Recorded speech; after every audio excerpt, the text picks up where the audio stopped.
ಏನ್ ಮಾತಾಡಿದ್ರಂದ್ರೆ ಶತ್ರುಗಳ ಸ್ನೇಹ ಅಂತ. ಏನು, ನಾನು ಅದಕ್ಕೆ ಅದನ್ನ ಹಾಕಿಲ್ಲ, ಏನಪ್ಪಾ ಇಂಥ ಟೈಟ್ಲ್ ಎಂಬುದಾಗಿ ನಾನು ನಿನ್ನೆ ಬರ್ದಿಲ್ಲ. ಶತ್ರುಗಳ ಸ್ನೇಹ, ಎಲ್ಲರೂ ಹೇಳ್ರಿ. ಶತ್ರುಗಳ ಸ್ನೇಹ. ಶತ್ರುಗಳ ಸ್ನೇಹ. ಶತ್ರುಗಳ ಸ್ನೇಹ ಮಾಡ್ಬೇಕಾ ಬೇಡ? ಮಾಡ್ಬೇಕು. ಹಲ್ಲೆಲೂಯಾ. ಶತ್ರುಗಳ ಸ್ನೇಹ ಮಾಡುವಾಗ ನಮಗೆ ಏನ್ ಗೊತ್ತಿರ್ತದೆ ಬಿಫೋರ್ ಆಗಿ? ಈಗ ಒಬ್ಬ ಕಳ್ಳನ ಸಾಹಸ ಮಾಡ್ತಾ ಇದ್ದಾನೆ ಅಂದ್ರೆ ನಮಗೆ ಸಾಮಾನ್ಯವಾಗಿ ಅರಿವಿರ್ತದೆ. ಏನು, ನನ್ನ ಪ್ಯಾಕೆಟ್ ಇಲ್ಲ ಕದ್ರು ಕದಿಬಹುದು ಅಲ್ಲ, ಅನಿಸ್ತದ ಇಲ್ಲ? ಒಬ್ಬ ಕಳ್ಳ ಅಂತ ಗೊತ್ತಾ, ಆತನ ಜೊತೆ ನಾನು ಒಬ್ಬನೇ ಹೋಗ್ತಾ ಇದ್ದೇನೆ. ಅವಾಗ ಏನ್ ಅನಿಸ್ತದೆ? ಈತ ಒಬ್ಬನೇ ಹೋಗ್ತಾ ಇದ್ದಾನೆ, ಕದ್ರು ಕೂಡ ಕದಿಬಹುದು ಅಂದ್ಮೇಲೆ ನಾವು ಹೆಂಗಿರ್ತೇವೆ? ಇಲ್ಲಿ ಒಂದು 500 ರೂಪಾಯಿ ನೋಟ್ ಅಂಟಿಸ್ಕೊಂಡು, ಇಲ್ಲಿ ಒಂದು ಮೊಬೈಲ್ ಮೇಲೆ ಇಟ್ಕೊಂಡು ಹಿಂಗೆ ಹೋಗ್ತೇವ? ಏನ್ ಮಾಡ್ತಾ ಆತನ ಜೊತೆ ಹೋಗ್ತಾ ಇದ್ದೇವೆ ಅಂದ್ರೆ ಎಲ್ಲವನ್ನ ತೆಗೆದು ಮನೇಲಿ ಇಟ್ಕೊಡ್ತೇವೆ ಅನ್ಸ್ತದೆ ನನಗೆ. ಅನ್ಸೋ ಪ್ರಕಾರ ನಾನು ಏನ್ ಮಾಡ್ತಾನೆ, ಎಲ್ಲ ಮನೇಲಿ ಇಟ್ಟು ಕಿತ್ಕೊಂಡ್ರೆ ಒಂದು ಹಳೆ ಬಟ್ಟೆ ಕಿತ್ಕೋಬೇಕು ಅಷ್ಟೇ, ಆ ರೀತಿ ಧರಿಸ್ಕೊಂಡು ಹೋಗ್ತಾನೆ. ಹಾಗೆ ನಾವು ಲೋಕದಲ್ಲಿ ಆತ್ಮಿಕವಾಗಿ ಮಾತನಾಡ್ತಾ ಇದ್ದೇನೆ, ಲೋಕವಾಗಿ ಮಾತನಾಡ್ತಾ ಇದ್ದೇನೆ. ನಮ್ಮ ಸ್ನೇಹ ಬಹಳ ಮುಖ್ಯ ಪ್ರೇರಣೆ. ಲೋಕದವರ ಜೊತೆಲೂ ನಾವು ಸ್ನೇಹದಲ್ಲಿ ಇರ್ತೇವೆ, ಆತ್ಮಿಕರ ಜೊತೆಲೂ ಸ್ನೇಹದಲ್ಲಿ ಇರ್ತೇವೆ. ಆದ್ರೆ ಯಾರ ಜೊತೆಲಿ ಇರುವಾಗಲೂ ನಾವ್ ಹೇಗಿರ್ತೇವೆ ಅನ್ನೋದು ಬಹಳ ಮುಖ್ಯ. ಹೇಳ್ರಿ ಎಲ್ಲರೂ, ನಾವ್ ಹೇಗಿರ್ತೇವೆ ಅದು ಬಹಳ ಮುಖ್ಯ. ಹಲ್ಲೆಲೂಯಾ. ಯಾಕಂದ್ರೆ ಪಾಪ ಇಲ್ಲದ ಸ್ಥಳಕ್ಕೆ ಹೋಗ್ಬೇಕಂದ್ರೆ ನಾವು ಪರಲೋಕಕ್ಕೆ ಹೋಗ್ಬೇಕು. ಅಲ್ಲಿಗೆ ಹೋಗುವವರೆಗೂ ನಾವು ಈ ಲೋಕದಲ್ಲಿ ಏನಿದೆ, ಪಾಪ ಇದೆ, ಅಲ್ಲೇ ಜೀವಿಸ್ತಾ ಇದ್ದೇವೆ. ಅಂದ್ರೆ ಇಲ್ಲಿ ಶತ್ರುಗಳಿರ್ತಾರ, ವೈರಿಗಳಿರ್ತಾರ, ಅಪಮಾನ ಮಾಡೋರು ಇರ್ತಾರ, ಅವಮಾನ ಮಾಡೋರು ಇರ್ತಾರ, ವಂಚಾಕರು ಇರ್ತಾರ, ಮಾಟ ಮಾಡೋರು ಇರ್ತಾರ. ಎಲ್ಲರ ಮಧ್ಯದಲ್ಲಿ ನಾವು ಜೀವಿಸ್ತಾ ಇದ್ರು ಕೂಡ ನಮ್ಮ ಹೃದಯದಲ್ಲಿ ಸ್ನೇಹ ಭಾವ ಇರಬೇಕು. ಎಲ್ಲರ ಸ್ನೇಹ ಭಾವ. ಹಲ್ಲೆಲೂಯಾ. ಗಟ್ಟಿಯಾಗಿ ಹಲ್ಲೆಲೂಯಾ. ಕೆಲವು ಸಾರಿ ನಾವ್ ಏನ್ ಅನ್ಕೊಳ್ತೇವೆ ಅಂದ್ರೆ, ನಾನು ಅಭಿವೃದ್ಧಿ ಆಗ್ಬಿಡ್ತಾ ಇದೆ, ನಾನು ಒಳ್ಳೆ ವ್ಯಕ್ತಿ ಆಗ್ತದೆ, ಆದ್ರೆ ಏನಿಲ್ಲ, ಸರಿ ಇಲ್ಲ ಅಂದ್ರೆ ನನ್ನ ಬ್ಯಾಕ್ ಗ್ರೌಂಡ್ ಸರಿ ಇಲ್ಲ, ನಮ್ಮ ಕುಟುಂಬದ ಬ್ಯಾಕ್ ಗ್ರೌಂಡ್ ಸರಿ ಇಲ್ಲ ಸರ್. ನಮ್ಮ ಕುಟುಂಬದವರು ಎಲ್ಲ ನಂದು ಅದೇ ಇತ್ತು ಮೊದಲು. ನಾನು ಅನ್ಕೊಳ್ತಾ ಇದ್ದೆ, ಯಾಕಪ್ಪ ಇಂಥ ಕುಟುಂಬದಲ್ಲಿ ನನ್ನ ಹುಟ್ಟಿಸಿದ್, ಯಾವಾಗ ಜಗಳ ಮಾಡ್ತಾರ, ಯಾವಾಗಲೂ ಕಿರಿಕಿರಿ. ನಮ್ ಜಾತಿ ಹೆಸರು ಕೇಳಿದ್ರೇನೆ ರಪ್ಪ ಟಪ್ ಅಂತ. ನೀವು ಗುಳ್ಳಿಪೇಟೆ ತಾಲೂಕಿಗೆ ಬಂದ್ಬಿಟ್ರೆ ನಾಯಕ ಜನಾಂಗ ಅಂದ್ರೆ ಏನ್ ಹೇಳ್ತಾರ ಗೊತ್ತಾ? ಇನ್ನೊಂದು ಪದ ಜಗಳ ಗಂಟರು ಅಂತ. ಏನಂತಾರ ನಾಯಕರು ಅಂದ್ರೆ? ಅವರು ಜಗಳ ಆಡೋರು, ಯಾವ್ದಕ್ಕೂ ಹೆಸಲ್ಲ ಅವ್ರು ಏನ್ ಬೇಕಾದ್ರೂ ಮಾಡ್ತಾರಂತಾರ. ಅಂತ ಕುಟುಂಬದಲ್ಲಿ ಹುಟ್ಟಿ ನನ್ನ ಹೆಸರಲ್ಲೇ ದೇವ ನಾಯಕ ಅಂತ ಬರ್ಸ್ಬಿಟ್ರ. ಅವಾಗ ಎಲ್ಲಾದ್ರೂ ಹೋಗಿ ನಾನು ಬೇರೆ ಜಾತಿ ಅಂತ ಹೇಳ್ಕೊಳ್ಳೋಕ್ಕೂ ಕೂಡ ಆಗಲ್ಲ. ಯಾಕೆ, ನಿನ್ನ ಹೆಸರೇನಪ್ಪ ಅಂತ ಹೇಳಿದ್ರೆ ದೇವ ನಾಯಕ ಅಂದ್ರೆ ಅದ್ರಲ್ಲೇ ಗೊತ್ತಾಗ್ಬಿಡ್ತಾವ, ಇವ್ರು ಬಹಳ ಸ್ಟ್ರಾಂಗ್ ಅದಾವ, ಇವ್ರು ಏನದಾವ, ಜಗಳ ಅದಾವ, ಹುಷಾರಿರ್ಬೇಕಂತ. ಹಂಗಾಗಿ ಆವತ್ತಿನ ದಿನಗಳಲ್ಲಿ ನನಗೆ ಬಹಳ ಬೇಸರ ಆಗೋದು. ಆದ್ರೆ ಆ ಕುಟುಂಬದಲ್ಲಿಂದ ದೇವರು ನಮ್ಮನ್ನು ಆರಿಸಿಕೊಂಡಾಗ ಈಗ ನಾವು ಸಮಾಧಾನದಲ್ಲಿ ಇದ್ದೇವೆ. ಹಾಗಾದ್ರೆ ನಾನು ಏನ್ ಹೇಳಕ್ ಬಯಸ್ತೇನೆ ಗೊತ್ತಾ? ಚೆನ್ನಾಗಿ ಎಚ್ಚರವಾಗಿರ್ರಿ. ನಮ್ಮ ಸುತ್ತಮುತ್ತಲ ಪರಿಸ್ಥಿತಿಯನ್ನ ನಾವು ನೋಡ್ತಾ ಇರ್ತೇವೆ. ನನ್ನ ಕುಟುಂಬದಲ್ಲದೆ ಬೇರೆ ಕುಟುಂಬದಲ್ಲಿ ಹುಟ್ಟಿದ್ರೆ ನಾನು ಅಭಿವೃದ್ಧಿ ಆಗ್ತಾ ಇದೆ, ಅವರಾದಲ್ಲದೆ ನಾನು ಹೈದರಾಬಾದ್ ಅಲ್ಲಿ ಹುಟ್ಟುಬಿಟ್ಟಿದ್ರೆ ನಾನು ಸ್ಟ್ರಾಂಗ್ ಆಗಿ ಅಭಿವೃದ್ಧಿ ಆಗ್ತಾ ಇದೆ. ನಾನೇನಾದ್ರೂ ಕಾನಾನ್ ದೇಶದಲ್ಲಿ ಹುಟ್ಟಿದ್ರೆ, ಇಸ್ರಾಯೇಲ್ ದೇಶದಲ್ಲಿ ಹುಟ್ಟಿದ್ರೆ ನಾನು ಕೂಡ ಪವರ್ಫುಲ್ ಸೇವಕ ಆಗ್ತಾ ಇದ್ದೆ. ಹಲ್ಲೆಲೂಯಾ.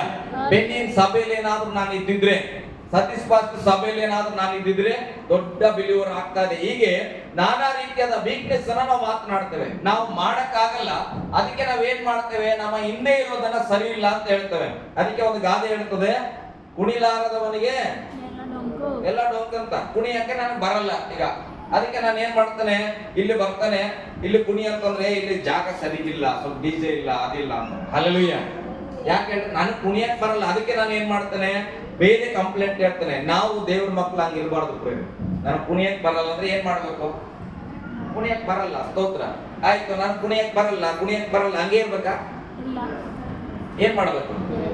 ಪ್ರಾಕ್ಟೀಸ್ ಮಾಡ್ಬೇಕು. ಎಲ್ಲರೂ ಪ್ರಾಕ್ಟೀಸ್ ಮಾಡ್ಬೇಕು. ಹಲ್ಲೆಲೂಯಾ. ಯಾಕಂದ್ರೆ ನಮ್ಗೆ ಏನ್ ಬರಲ್ಲ ಅಂತ ಫಾಸ್ಟ್ ಹೇಳೋರು ಅನ್ಸ್ಬಸ್ರು. ಬರಲ್ಲ ಅಂದ್ರೆ ಬರಲ್ಲ ಅನ್ಬೇಕು. ಪ್ರಾರ್ಥನೆ ಮಾಡಮ್ಮ ಅಂತ ಹೇಳುವಾಗ, ಸರ್ ನನಗೆ ಪ್ರಾರ್ಥನೆ ಮಾಡಕ್ ಬರಲ್ಲ ಅಷ್ಟೇ, ನನಗೆ ಏನ್ ಅನ್ಸ್ತೋ ನಾನು ಡೈರೆಕ್ಟ್ ಹೇಳಿನಿ. ಹಂಗೆಲ್ಲ ಪ್ರೇರೆ ಪ್ರಾರ್ಥನೆ ಮಾಡಕ್ ಬರಲ್ಲ. ಆದ್ರೆ ಏನ್ ಮಾಡ್ಬೇಕು?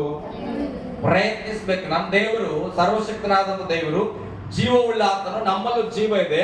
ಜೀವ ಇರುವಂತದ್ದು ಏನ್ ಮಾಡ್ತಾ ಇರ್ತದೆ? ಈಗ ಒಂದು ಚಸ್ಮಾ ಇಲ್ಲಿದೆ, ಇಲ್ಲಿ ಇಟ್ಟಿದ್ದೇನೆ, ಈಗ ಅದಕ್ಕೆ ಜೀವ ಇದೆನಾ? ಇಲ್ಲ. ನಾನು 100 ಸಲ ಹೇಳ್ತಾರೆ, ಚಸ್ಮಾ ಅಲ್ಲಿ ಸ್ವಾತಿ ಹತ್ರ ಹೋಗು. ಏನ್ ಮಾಡ್ತದೆ?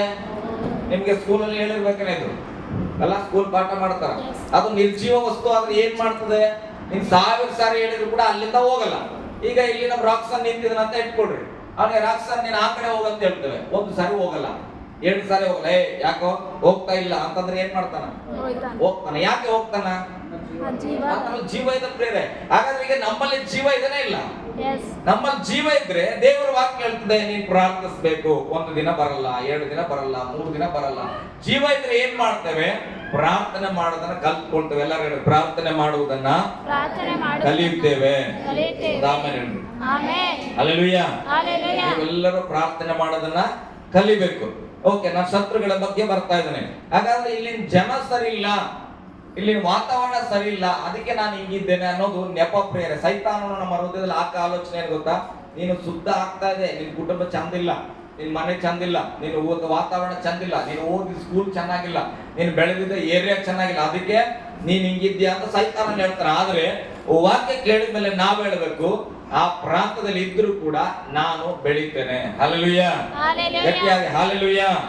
ಇಲ್ಲ ಸರ್, ನೀವ್ ಹೇಳ್ದಂಗ ಆಗಲ್ಲ, ನಾವು ಸುತ್ತಮುತ್ತ ಎಲ್ಲ ಫ್ಯಾಮಿಲಿ ಶತ್ರುಗಳೇ. ನಮ್ಮ ಮನೆ ಮಧ್ಯದಲ್ಲಿ ಸಿಕ್ಕಾಕೊಂಡ್ಬಿಟ್ಟಿದೆ. ಎಡಗಡೆಯವ್ರು ಅಂದ್ರೆ ಶತ್ರು, ಬಲಗಡೆಯವ್ರು ಅಂದ್ರೆ ಶತ್ರು, ಮುದ್ಗಡೆ ಅಂದ್ರೆ ಶತ್ರು, ಹಿಂದ್ಗಡೆ ಅಂದ್ರೆ ಶತ್ರು. ಒಂದು ಪೇಪರ್ ಇಟ್ರೆ ಜಗಳ ಆಡ್ತಾರ, ಮನೆ ಸಾರಿಸುವಾಗ ನೀರು ಹೋದ್ರೆ ಜಗಳ ಆಡ್ತಾರ, ಅಯ್ಯೋ ನಮ್ಮಿಂದ ಏನಾದ್ರು ಸ್ವಲ್ಪ ಹಾಡು ಹಚ್ಚಿದ್ರೆ ಜಗಳ ಆಡ್ತಾರ. ಸ್ತೋತ್ರ. ಹಿಂಗೆಲ್ಲ ಇರ್ತದ ಪರಿಸ್ಥಿತಿಗಳು. ಆದ್ರೆ ಎಲ್ಲದರ ಮಧ್ಯದಲ್ಲಿ ನಾವು ಅನ್ಕೊಡ್ತೇವೆ ಇವರೆಲ್ಲರೂ ನಮ್ಗೆ ಶತ್ರು ಇದ್ದಾರೆ. ಹಲ್ಲೆಲೂಯಾ. ಇವರೆಲ್ಲ ನಮ್ಗೆ ಶತ್ರು ಇದ್ದಾರೆ, ಅದಕ್ಕೆ ನಾವೇನಾಗ್ತಾ ಇಲ್ಲ, ಗ್ರೌತ್ ಆಗ್ತಾ ಇಲ್ಲ, ಬೆಳೀತಾ ಇಲ್ಲ, ನಮ್ಗೆ ಸಮಾಧಾನ ಇಲ್ಲ ಅಂತ ನಾವು ಅನ್ಕೊಡ್ತೇವೆ. ಜ್ಞಾನೋಕ್ತ ಪುಸ್ತಕದಲ್ಲಿ ಒಂದು ವಚನ ಓದೋಣ. 16ನೇ ಅಧ್ಯಾಯ 7ನೇ ವಚನ.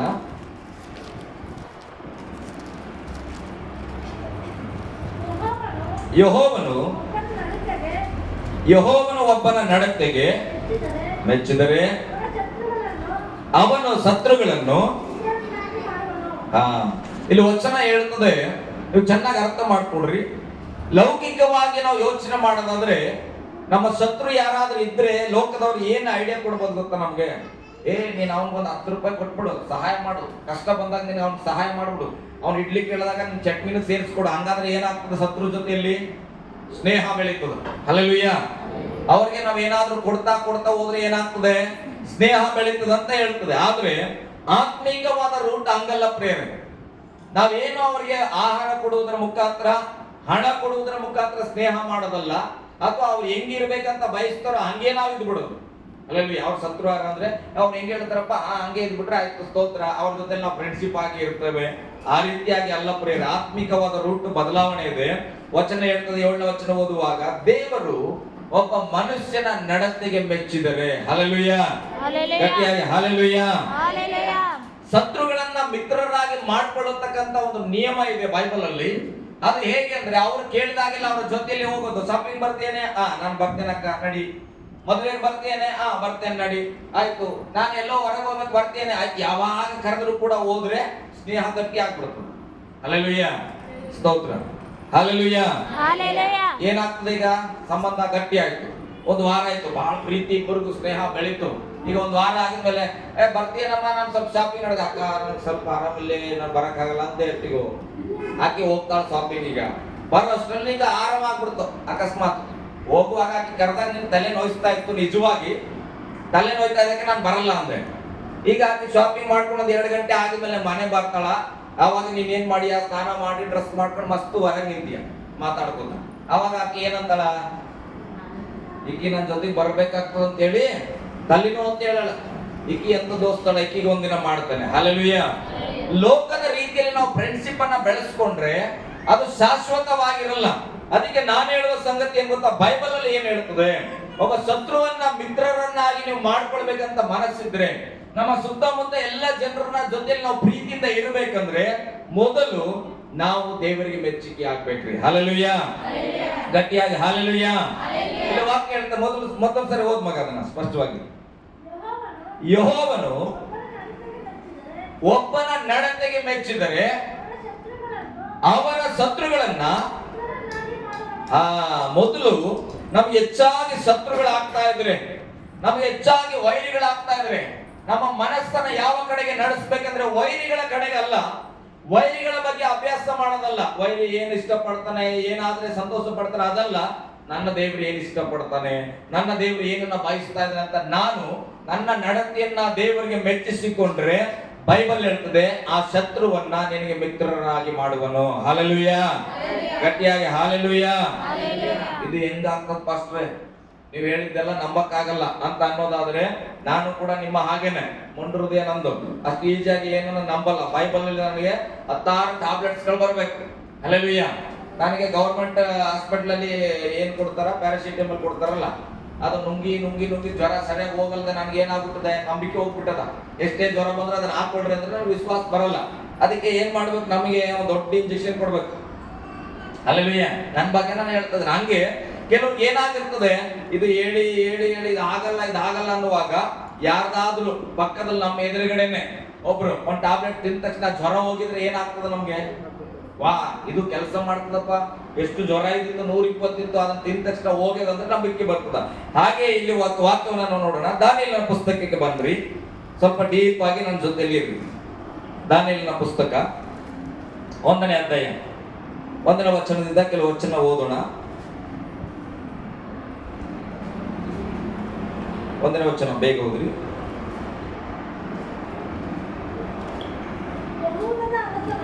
ಯೆಹೂದದ ಅರಸನಾದ ಯೆಹೋಯಾಕೀಮನ ಬಾಬೆಲಿನ ರಾಜನಾದ ನೆಬೂಕದ್ನೆಚ್ಚರನು ಯೆರೂಸಲೇಮಿಗೆ ಬಂದು ಮುತ್ತಿಗೆ ಹಾಕಿದನು. ಹಲ್ಲೆಲೂಯಾ. ಯೆರೂಸಲೇಮ್ ಪಟ್ಟಣ ದೇವರು ಆರಿಸಲ್ಪಟ್ಟಂತ ಪಟ್ಟಣ, ದೇವರು ಆರಿಸಲ್ಪಟ್ಟಂತ ಜನಾಂಗ ಅಲ್ಲಿ ಜೀವಿಸ್ತಾ ಇದ್ರೆ ಎಚ್ಚರವಾಗಿ ಕೇಳಿಸ್ಕೊಡ್ರಿ. ಅಲ್ಲಿಗೆ ನೆಬೂಕದ್ನೆಚ್ಚರ ರಾಜನು ಅನ್ನತಕ್ಕಂಥವನು ಬಂದು ಅದನ್ನ ಮುತ್ತಿಗೆ ಹಾಕಿ ಆ ಇಲ್ಲಿದ್ದಂತ ಎಲ್ಲ ಜನರನ್ನ ಆತನ ಏನ್ ಮಾಡ್ತಾನೆ, ಹಿಡ್ಕೊಂಡು ಹೋಗ್ಬಿಡ್ತಾನೆ. ಹಲ್ಲೆಲೂಯಾ. ಆವತ್ತಿನ ದಿನಗಳಲ್ಲಿ ಯುದ್ಧ ಮಾಡಕ್ ಬಂದ್ರೆ ಆ ಪಟ್ಟಣವನ್ನ ಸೋಲಿಸಿದ್ರೆ ಅಲ್ಲಿದ್ದಂತ ಜನರನ್ನ ಜೀತಕ್ಕಾಗಿ ಕರ್ಕೊಂಡು ಹೋಗ್ಬಿಡ್ತಾ ಇದ್ರು. ಹಾಗೆ ಇಲ್ಲಿ ಬೈಬಲ್ ಹೇಳ್ತದೆ, ಮುತ್ತಿಗೆ ಹಾಕಿದನು. ಆಗ ಕರ್ತನು ಯೆಹೂದದ ಅರಸನಾದ ಯೆಹೋಯಾಕೀಮನಿಗೆ ದೇವಾಲಯದ ಅನೇಕ ಪಾತ್ರೆಗಳನ್ನು ಅವನ ವಶಕ್ಕೆ ಕೊಡಲು ಅವನು ಅವುಗಳನ್ನ ಸೀನಾರ್ ದೇಶಕ್ಕೆ ಸಾಗಿಸಿ ತೆಗೆದುಕೊಂಡು ಹೋಗ್ತಾನೆ. ಹಲ್ಲೆಲೂಯಾ. ಇಸ್ರಾಯೇಲ್ ದೇಶವನ್ನ ಅಲ್ಲಿ ಬಂದು ಏನ್ ಮಾಡ ಅವ್ರ ಸೋಲಿಸಿ ಅವ್ರನ್ನ ಯೆರೂಸಲೇಮಿನಿಂದ ಏನ್ ಮಾಡ್ತಾ ಇದ್ದಾನೆ, ಹಿಡ್ಕೊಂಡು ಹೋಗ್ತಾ ಇದ್ದಾನೆ. ಹಿಡ್ಕೊಂಡು ಹೋಗುವಾಗ ಇಲ್ಲಿ ದೇವರ ಆಲಯದಲ್ಲಿ ಇದ್ದಂತ ಕೆಲವು ಪದಾರ್ಥಗಳನ್ನ ಅವರ ಊರಿಗೆ ತಗೊಂಡೋಗಿ ಸೀನಾರ್ ದೇಶದಲ್ಲಿರ್ತಕ್ಕಂಥ ದೇವರ ಆಲಯದಲ್ಲಿ ಇಟ್ಕೊಳ್ತಾನೆ. ಹಲ್ಲೆಲೂಯಾ. ಗಟ್ಟಿಯಾಗಿ ಹಲ್ಲೆಲೂಯಾ. ಈಗ ಇಸ್ರಾಯೇಲರ ಗುಂಪು ಎಲ್ಲಿ ಹೋಗಿದೆ, ಶತ್ರುಗಳ ದೇಶಕ್ಕೆ ಹೋಗಿದೆ. ಎಲ್ಲಿಗೆ ಹೋಗಿದೆ, ಗಟ್ಟಿಯಾಗಿ ಎಲ್ಲಿ ಹೋಗಿದೆ, ಶತ್ರುಗಳ ದೇಶಕ್ಕೆ ಹೋಗಿದೆ. ಹಾಗಾದ್ರೆ ಈಗ ಇಸ್ರಾಯೇಲರನ್ನ ಹಿಡ್ಕೊಂಡು ಯೆರೂಸಲೇಮಿನಿಂದ ಜನರನ್ನ ಹಿಡ್ಕೊಂಡು ಶತ್ರುಗಳ ದೇಶಕ್ಕೆ ಕರ್ಕೊಂಡು ಹೋಗಿ ಇಟ್ಕೊಂಡಾರ. ಹಾಗಾದ್ರೆ ಒಂದು ಉದಾಹರಣೆ, ನಿಮ್ಮನ್ನ ಯಾರಾದ್ರೂ ಕಿಡ್ನಾಪ್ ಮಾಡಿದ್ರೆ ಅಲ್ಲಿ ಹೋದಾಗ ಹೆಂಗಿರ್ಬೋದು ಆಲೋಚನೆ ಮಾಡ್ರಿ. ಕಿಡ್ನಾಪ್ ಮಾಡಿದ್ರೆ ಹೋಗಿಲ್ಲ, ಏನ್ ಬೇಕಪ್ಪ, ಬಿರಿಯಾನಿ ಬೇಕಾ, ಚಾಯ್ ಬೇಕಾ, ಏನು ಯಾವ ಬೆಡ್ ಬೇಕಾ, ಎಸಿ ಬೇಕಾ, ಓಸಿ ಬೇಕಾ ಅಂತ ಕೇಳ್ತಾರ? ಇಲ್ಲ.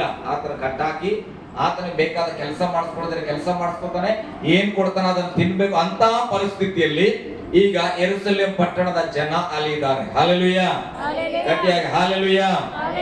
ಈಗ ಹಾಗಾದ್ರೆ ಅಂತ ಪಟ್ಟಣದಲ್ಲಿ ಎಲ್ಲ ಶತ್ರುನೇ, ಸುತ್ತ ಇರತಕ್ಕಂಥ ಜನ ಶತ್ರು, ಹಿಡ್ಕೊಂಡು ಹೋಗಿರೋರು ಶತ್ರು.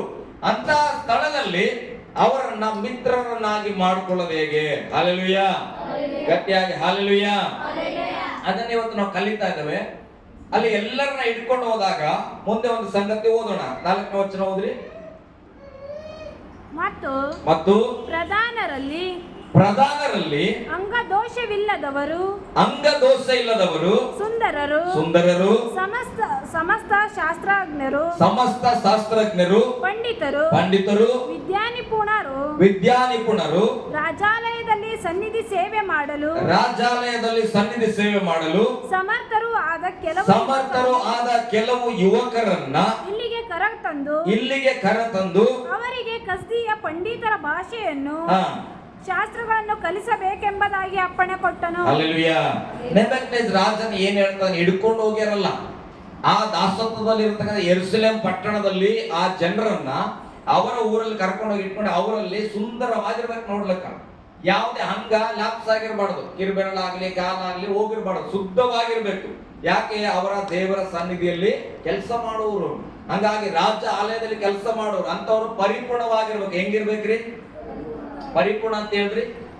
ಪರಿಪೂರ್ಣ. ಅಂಗದೋಷ ಇರಬಾರ್ದು. ಏನಿರ್ಬಾರ್ದು? ಮೊದಲು ಅಂಗದೋಷ ಇರಬಾರ್ದು. ಕಣ್ಣು ಕಾಣಲ್ಲ, ಕಿವಿ ಕೇಳಲ್ಲ, ಕಾಲು ನಡಿಯಕ್ ಬರಲ್ಲ, ಇಂಥವ್ರನ್ನ ಆಯ್ಕೆ ಮಾಡಲ್ಲ. ಇದನ್ನ ನೆನ್ಪಿಡ್ರಿ. ನಾನು ಕೊನೆಯಲ್ಲಿ ಯಾಕೆ ಅಂತ ನಾನು ಹೇಳ್ತೇನೆ. ಇದನ್ನ ಅವರನ್ನ ಆರಿಸ್ಕೊಂಡು ಅವ್ರಿಗೆ ಏನ್ ಕಲಿಸ್ಬೇಕಂದ್ರೆ ಕಸ್ತಿಯ ಪಂಡಿತರ ಭಾಷೆಯನ್ನ ಕಲಿಸ್ಬೇಕು. ಯಾಕೆ? ನೆಬೂಕದ್ನೆಚ್ಚರನ ರಾಜ್ಯದಲ್ಲಿ ಅವ್ರು ಏನ್ ಕಲಿತಾ ಇದ್ರೆ ಅವರಲ್ಲಿ ಕೆಲ್ಸಕ್ಕೆ ತಗೊಳ್ಬೇಕಂದ್ರೆ ಅವರ ಭಾಷೆಯನ್ನ ಕಲಿಬೇಕು, ಅದನ್ನ ಚೆನ್ನಾಗಿ ಕಲಿಸ್ರಿ ಅಂತೇಳಿ ಅಪ್ಪಣೆ ಕೊಡ್ತಾರ. ಹಲ್ಲೆಲೂಯ. ಎಷ್ಟು ವರ್ಷಗಳಂದ್ರೆ 3 ವರ್ಷಗಳು. ಎಷ್ಟು ವರ್ಷ? 3 ವರ್ಷ. ಅವ್ರ 3 ವರ್ಷ ತರಬೇತಿ ಕೊಡ್ಬೇಕು. ಅದರಲ್ಲಿ 4 ಜನ ಯೆರೂಸಲೇಮ್ ಪಟ್ಟಣದ ಯೌವನಸ್ಥರನ್ನ ಆರಿಸಿದ್ರು. ಹಲ್ಲೆಲೂಯ. ಆ 4 ಜನದ ಹೆಸರು ಏನ್ ಗೊತ್ತಾ? ದಾನಿಯೇಲ, ಅನನ್ಯ, ಮಿಸಾಯೇಲ, ಅಜರ್ಯ ಎಂಬುದಾಗಿ. ದಾನಿಯೇಲನ ಅಂದ ತಕ್ಷಣ ನಿಮ್ಮೆಲ್ಲರಿಗೂ ಅರ್ಥ ಆಗ್ತದೆ. ಆದ್ರೆ ಇನ್ನು 3 ಹೆಸರುಗಳನ್ನ ನಾವು ಕೇಳಿಸಿಕೊಳ್ಳುವಾಗ ಸ್ವಲ್ಪ ಯಾರಪ್ಪ ಇವರು ಅನ್ಸ್ಬೋದು. ಅನನ್ಯ, ಮಿಸಾಯೇಲ, ಅಜರ್ಯ ಅಂದ್ರೆ ಯಾರವರು? ಬೆಂಕಿಯಲ್ಲಿ ಬಿದ್ದವ್ರು ಯಾರು? ಶಾದ್ರಕ್, ಮೆಷಕ್, ಅಬೇದ್ನೆಗೋ. ಅವರ ಹೆಸರು ಇದು ಪ್ರಿಯರೇ. ನಿಜವಾದ ಹೆಸರು ಯಾವುದು? ಅನನ್ಯ ಮತ್ತೆ ಮಿಸಾಯೇಲ, ಅಜರ್ಯ ಎಂಬುದಾಗಿ ಇರ್ತದೆ. ಅವರ ಹೆಸರನ್ನ ಬದಲಾವಣೆ ಮಾಡ್ತಾರೆ ಅವರು. ಈ 4 ಜನರನ್ನ ಆರಿಸಿಕೊಂಡು ಅವರ ಹೆಸರನ್ನ ಬದಲಾಯಿಸ್ತಾರೆ. ಏನಂತ? ದಾನಿಯೇಲನಿಗೆ ಬೆಲ್ಶಚ್ಚರ್ ಅಂತ ಹೇಳ್ತಾರ, ಅನನ್ಯನಿಗೆ ಸದ್ರೇಕ್ ಅಂತ ಹೇಳ್ತಾರ, ಮಿಸಾಯೇಲನಿಗೆ ಮೇಸಕ್ ಅಂತ ಹೇಳ್ತಾರ, ಅಜರ್ನಿಗೆ ಏನಂತ ಹೇಳ್ತಾರ? ಅಬೇದ್ನೆಗೋ ಅಂತ ಹೇಳ್ತಾರ. ಅವರ ಹೆಸರು ನಾಮಕರಣ ಬದಲಾಯಿಸಿ ಇವರನ್ನ ಈಗ 3 ವರ್ಷ ತರಬೇತಿ ಕಳಿಸ್ತಾ ಇದ್ದಾರೆ. ಯಾವ ತರಬೇತಿ ಅಂದ್ರೆ ನೆಬೂಕದ್ನೆಚ್ಚರನ ರಾಜನ ಆಸ್ಥಾನದಲ್ಲಿ ಅವನ ರಾಜ್ಯದಲ್ಲಿ ಕೆಲಸ ಮಾಡ್ಲಿಕ್ಕೆ ಯೌವನಸ್ಥರು ಬೇಕಾಗಿದ್ದಾರೆ. ಅದಕ್ಕೆ 4 ಜನ, ಇನ್ನ ಮಿಕ್ಕಾದಷ್ಟು ಜನ ಅವರ ಕಡೆ ಆರಿಸಿದ್ದಾರೆ. ಈ ಯೆರೂಸಲೇಮ್ ಪಟ್ಟಣದವರಲ್ಲಿ 4 ಜನ. ಆ 4 ಜನರನ್ನ ಆರಿಸಿಕೊಂಡು ತರಬೇತಿ ಕಳಿಸ್ತಾರೆ. ತರಬೇತಿ ಹೋದಾಗ ರಾಜ ಹೇಳ್ತಾನೆ, ಅವ್ರಿಗೆ ಉನ್ನತವಾದ ರಾಜನ ಊಟ ಮಾಡತಕ್ಕಂಥ ಊಟವನ್ನ ಕೊಡಬೇಕು. ಏನ್ ಕೊಡ್ಬೇಕು?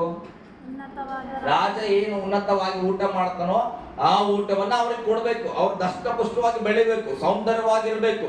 3 ವರ್ಷದಲ್ಲಿ ಅವ್ರ ಎಲ್ಲ ವಿದ್ಯೆವನ್ನ ಚೆನ್ನಾಗಿ ಕಲ್ತ್ಕೊಡ್ಬೇಕು. ಹಲ್ಲೆಲೂಯ. ಗಟ್ಟಿಯಾಗಿ ಹಲ್ಲೆಲೂಯ.